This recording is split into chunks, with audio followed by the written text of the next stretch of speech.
If you've spent the last few evenings scrolling through endless UPS listings, weighing wattage against price, and still feel like you might end up with a unit that either barely covers a single server or costs more than your whole rack, this review is here to clear that up.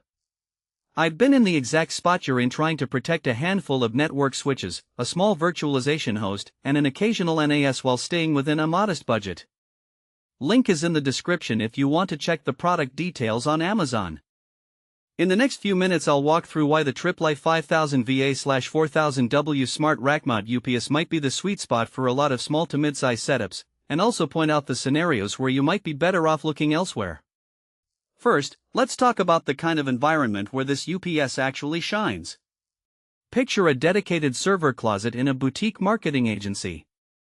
There are 3 1U rack mount servers running web services, a pair of managed switches, and a small storage array that backs up client files nightly.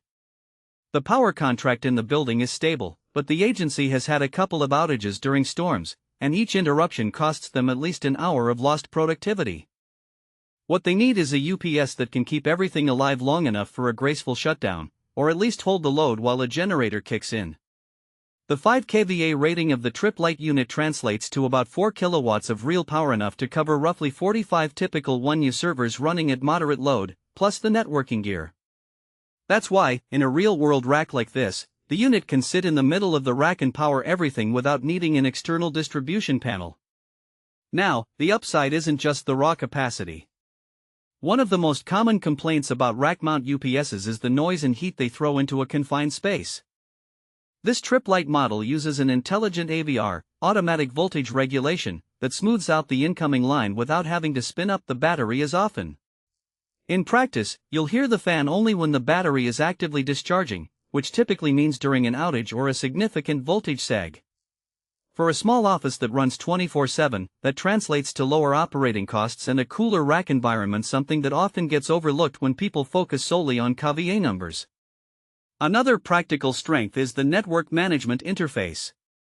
The unit ships with an Ethernet port and a basic web GUI that lets you set up email alerts, schedule automatic battery tests, and monitor load percentage in real time. I've seen users try to cram a UPS into a rack and then discover they can't actually see its status without pulling a laptop over every few weeks.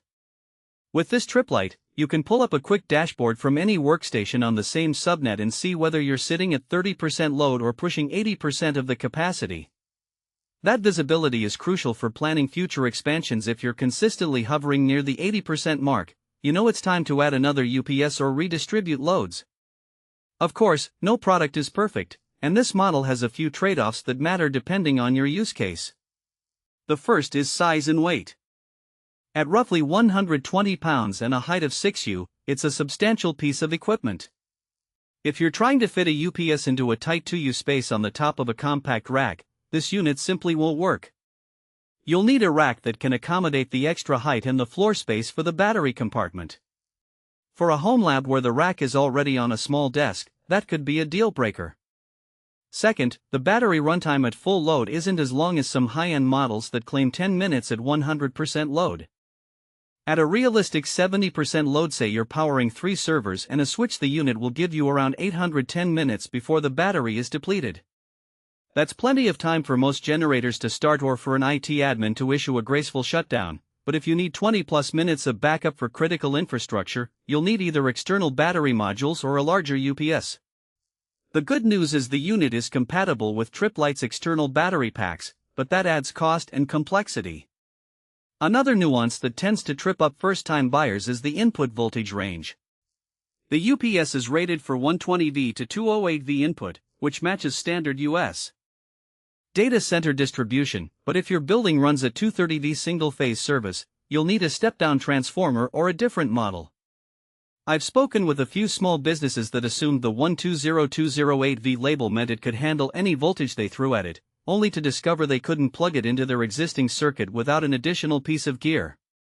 So, who should seriously consider grabbing this Tripp Lite unit? If you're running a modest rack, think 46U of servers, a couple of switches, and maybe a small NAS where the total power draw stays under 3 kilowatts, this UPS is a solid fit. It's